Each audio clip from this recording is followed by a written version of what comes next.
જાણે એમ થાય કે ચોમાસું ના હોય. હા, જો અત્યારે આ રીતના વરસાદ ચાલુ છે તો આ તમે આ રીતના વિડીયો ઉતારી લેજો તમારા ખેતરના એનું. અને બાકી તો આ નુકસાન થયું હોય તો થયું, હવે એમાં તો હું આપણે અત્યારે છે ને આપણે થોડાક મગફળીના જે ઢગલા છે ને એ આપણે સાઈડમાં કરવા ભર હારી શકીએ. તો આપણે અત્યારે એ ખેતરમાં જઈએ છીએ અને જે મગફળી અત્યારે આપણે અહીંયા આવ્યા છીએ મગફળીના જે ઢગલા છે તે આપણે એકઠા કરવા માટે. જો અહીંયા અડધા તો આપણે રામ રામ ને જય નથરાજ બધાને. કેમ છે બધા મજામાં? બધા મજામાં હોય, હસતા ખેલતા હોય અને રાજી હોય ને બસ આવી રીતના રાજી રહ્યો, મોજ મજામાં રહ્યો, હસતા ખેલતા રહ્યો અને સાથે સાથે અબોલ જીવોની અને જરૂરિયાતમંદોની મદદ હંમેશા કરતા રહ્યો. જોકે બધા મજામાં તો હશે નહીં, પણ તો પણ મારી રીતના હું મજામાં અને મોજમાં રાખવાની ટ્રાય કરું છું. કારણ કે વરસાદ જે કમોસમી વરસાદ અને જે અત્યારે ખેડૂતોનો હાલ છે તેના લીધે કોઈ મજામાં નહીં હોય, પણ તોય પણ હું ટ્રાય કરું છું મોજમાં રાખવાની. પણ આપણે અત્યારે વહેલા ઉઠી ગયા છે કારણ કે અત્યારે વાગવામાં આપણે 8, સાડા 8, 9 થવા જેવું આવ્યું છે. પણ વાતાવરણ હજી વરસાદ જેવું જ છે. એમ થાય કે આપણે નવસોમાં હું વાતાવરણ પણ હું બતાવી દઉં. એકચ્યુઅલી જવા દો ને ભાઈ, થોડું આગળ જવા દો ને. તમે યાર આડા દઉં જો તમે એક મને વાતાવરણ જોઈ શકો. આખું જે માહોલ છે વાદળા અને વાતાવરણ એ આખું વરસાદ જેવું જ છે. જાણે એમ થાય કે ચોમાસું ના હોય. હા, એમ થાય કે હિયારો છે જ નહીં, ચોમાસું જ છે. એટલે એવું બધું વાતાવરણ થઈ ગયું આખું. વાદળા અને ઠંડો ઠંડો પવન ને ધીરે ધીરે સાટાઈ આવે છે. આવી રીતના છે આખું વાતાવરણ. અને હજી આપણે આગળ જવાનું છે ઘણી બધી જગ્યાએ, તો એ બતાવવાનું છે. અને મગફળીમાં આપણે આજે આટો મારવાનો છે. 2-3 દિવસથી આપણે સેટ આગલા બ્લોગમાં તમને મૂક્યો 1-2 દિવસ પહેલાં બ્લોગ, તેમાં ગયા હતા આપણે મગફળીમાં આટો મારવા. અને તે દિને ગયા જ નથી, તો થોડુંક એ જોવા જવાનું છે. અને જોવાનું છે કે આપણે મગફળી અને આજુબાજુ કેવી રીતના છે, શું છે, કેવું નુકસાન છે. તો આટો મારશું આપણે નિરાયતે ઘડીક થમી. અને અત્યારે તો વરસાદ જેવું છે ને મામું ઝીણે ઝીણે સાથે વરસે છે. તો મામું આરી જાય પછી આપણે જઈએ ખેતરમાં, પછી ત્યાં જઈ અને જોઈએ કેવી રીતના છે, કેવી રીતનો માહોલ છે અને કેવી રીતની આખી ઓયલું છે. અને અત્યારે તો જો આપણે અહીંયા અને વાતચીત કરતા હતા. ડટકા વાળે ચાઇનીઝ વેરાયટી. આ બધી ચાઇનીઝ વેરાયટી છે. અહીંયા છે જીવે છે, ત્યાં હોય તો અત્યારે બધાને બલ્લી ચડી ગઈ. હા, બધાનું કામ લેવાઈ ગયું છે. અહીંયા એક છે જો, એટલે દુનિયાના છે. પણ અત્યારે મને લાગે હુતા લાગે. હું વહેલો ઉઠ્યો ને સવારે, હું તો બધા બિચારા હુતા લાગે. હાલ્યા રાખે મોજ મજામાં જિંદગી છે. પછી આવી રીતના છે. અને મારું તો આવું બધું છે, આવું હોય. પણ ચાલો આપણે જઈએ આગળ અને મોજ કરાવું તમને અને અપડેટ આપું કેવી રીતે છે, શું છે. આપણે ઉઠીએ ભેગા મામાની એન્ટ્રી થઈ ગઈ.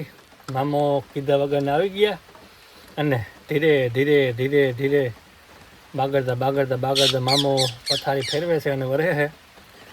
હવે જાજુ આમાં તો હું કેવું મામાને, કારણ કે આપણા કરતાં તો એ વધારે ઓલા છે તાકાતવર. એટલે આપણે ઉઠ્યા પહેલાંના મામો ઉઠ્યા ત્યારે ઝીણા ઝીણા ચાલુ હતા અને હવે ફૂલ થઈ ગયા સારું. બરાબર, અત્યારે ખેતરમાં તો ઊભા એમ નથી, એટલે હું ટ્રેક્ટર પર બેસીને વિડીયો બનાવું. હું તમે બતાવી દો મામાને એમથી તમે જોઈ શકો. જો મામો વરે ધીરે ધીરે ધીરે આપણે મગફળીની પથારી ફેરવે છે મામો. પણ હવે શું કેવું, ત્યાં કંઈ હાલે નહીં ને. આપણું લોકો પીડા કર્યા સિવાય કાંઈ ના થાય, જીવ બાર્યા સિવાય.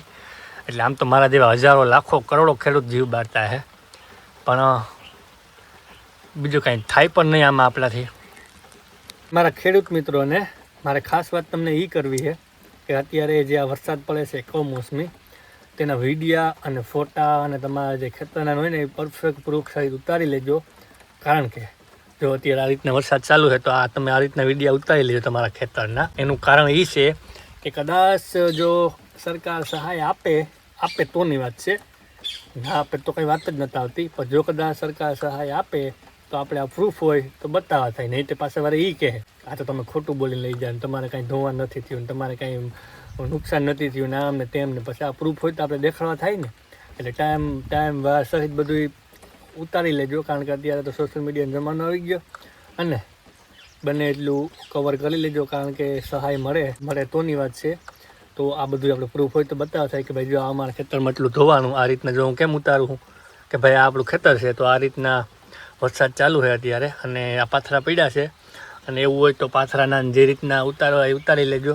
કારણ કે પછી આપણે સહાય મળે તો આપણે બતાવી શકીએ પ્રૂફ સહિત. નગરવાળા પાસે એમ કહે કે તમે તો ખોટું બોલો અને એમને એમ લઈ જાઓ ને, એટલે બધું કરવું પડે ને, કારણ કે આપણે ખેડૂત રહ્યા એમ. અને બાકી તો આ નુકસાન થયું તો થયું, હવે એમાં તો હું આપણે હસીએ કે રડીએ કે દુઃખ કરીએ કે વેદના કરીએ કે કરુણા કરીએ કે કોઈ સમજવાળું નથી આપણે ખેડૂત સિવાય. પણ હવે જો સમય આવી ગયો છે, જો ખેડૂત સમજીને તો એક થવાનો સમય આવી ગયો છે. અને હવે એક થાય ને તો જ આપણા હક માટે, આપણા જે પાકના ભાવ માટે આપણે લડી શક્યું અને આપણે પૂરતું સહાય કે પૂરતું આપણે આપણા પાકનો ભાવ મળશે જો એક થાશું તો. તમે એક થયા એને ખબર જ છે, હમણાં જે આપણે ઓલી બાજુ જે બનાવ બન્યા જે યાર્ડમાં ખેડૂતો જે એક થયા તેમાં થોડો બધો સપોર્ટ મળ્યો. પણ જો એક થાય ને તો બધું થાય. પણ આપણે એક થાશું તો લાભ આપણે ખેડૂતને જ છે. એક થઈને લડશું તો આપણે આપણા પાક કે આપણા હક માટે આપણે લડી શક્યું. બાકી જો નોખા લડીશું તો કોઈનું સારું નહીં થાય, કોઈનું ભલું નહીં થાય. બાકી આવી જ રીતના કુદરતી આફતો હશે ને ત્યારે આવી જ રીતના આપણે નુકસાની ભોગવવાની, અને આવી જ રીતના આપણે કરુણા વેદનાઓ પછી રડવાની આપણી જ રીતના. તમને એમ થતું હોય કે આ સાહિત્ય કોમેડી કરવાવાળો આજે કેમ આટલું બધું કરે છે ને આવું બોલે છે ને ખેડૂત માટે નામ ને તેમને. હું બોલું છું કારણ કે મારી ખેતી છે, હું ખેડૂત દીકરો છે અને મારી નુકસાની છે. અને અત્યારે હું પણ તમારી જેમ બધા જ ખેડૂતોની જેમ નુકસાની ભોગવું છું. પહેલો હું ખેડૂત છું, વિડીયો ક્રિએટર, કોમેડી ક્રિએટર એ પછી છું. પહેલાં હું ખેડૂત છું એટલે મારે ખેડૂતના હક માટે ગમે ત્યારે અને ગમે ત્યારે ગમે એટલું બોલવું પડશે ને હું બોલી, કારણ કે મારો હક છે, હું ખેડૂત છે એનું મારા માટે લડું છું. અને જો બધા એક થઈને લડે તો તમે વિચાર કરો કેટલો ફેર પડે એમ. એટલે કોઈ કહે કે ના કહે કે આ સાહિત્યકાર છે ને કોમેડીકાર છે ને આમાં સડી ગયા અને અત્યારે ખેડૂતનું આવું હાલે છે, નુકસાનનું તો આને ફોલો અને વ્યૂ ને ઓલું કમાઈતું જેમ તેમ નહીં કરવું છે એટલે આ ઉતારે છે વિજ્ઞાન ટ્રેન્ડિંગમાં નામ ને તેમને. ભલા જે વિચારે પહેલાં હું ખેડૂતનો દીકરો છે એટલે મારો હક માટે હું પહેલાં લડવાનો છે. જેને જે લાગે ફોલોવર માટે, સબસ્ક્રાઈબર માટે, વ્યૂ માટે જે કરતા હોય, જેને જેમ વિચારવું હોય. બાકી આપણે આવી જ રીતના છે. અને જ્યારે પણ ખેડૂતની વાત આવી છે અને જ્યારે પણ દેશના સરહદોની સૈનિકોની વાત આવશે ત્યારે અમે લડીશું, બોલીશું અને અમારી જે થાય એ કરીશું. અત્યારે છે ને આપણે થોડાક મગફળીના જે ઢગલા છે ને એ આપણે સાઈડમાં કરવાના છે. તો એ કરવા માટે જઈએ છીએ ને આપણે 2 ટ્રેક્ટર લઈને જઈએ છીએ. તમે જોઈ શકો રસ્તામાં છે આપણે. અને સીપીઓ આપણે જ્યાં લઈને જઈએ છીએ દાંતાવાળો, આપણે મગફળીના ભર હારી શકીએ. તો આપણે અત્યારે એ ખેતરમાં જઈએ છીએ અને જે મગફળીના જે ઢગલા છે ને તેને આપણે સાઈડમાં કરવાના છે. કારણ કે જો હજી વરસાદ તો ચાલુ જ છે પણ થોડા ઘણા જો સાઈડમાં રહી જાય ને તો ઢકાઈ જાય.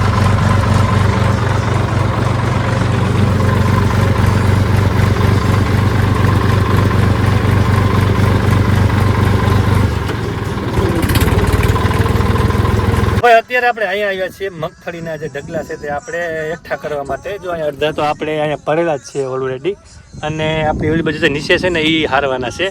એક ટ્રેક્ટર આપણું હાલે છે તમે જોઈ શકો અત્યારે.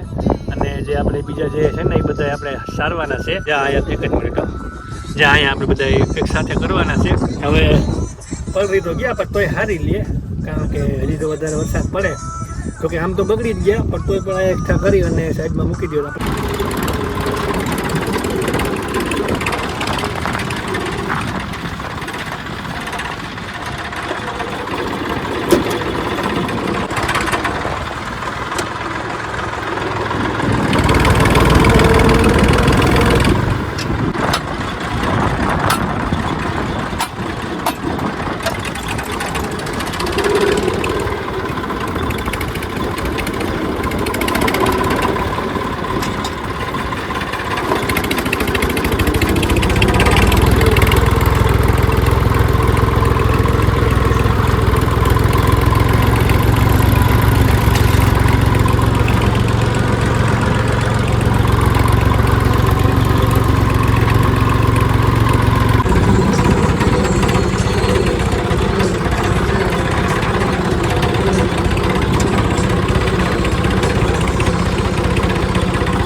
આપણા લગભગ મગફળીના ભાર તો કમ્પ્લીટ આપણે પહોંચાડી દીધી જગ્યાએ. હવે એક લાઈન બાકી છે અને અત્યારે ભૂખ પણ બહુ લાગી છે. અને સવારના આપણે 11 વાગ્યાના આવ્યા હતા, અત્યારે વાગવામાં 3:30-4 આજુબાજુ છે ને.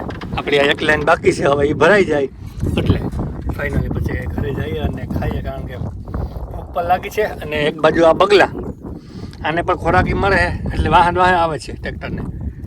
હા, એનું ભાડું થઈ ગયું ને. હાલો ફટાફટ આ પૂરું કરીને પછી નીકળીએ આપણે ઘરે.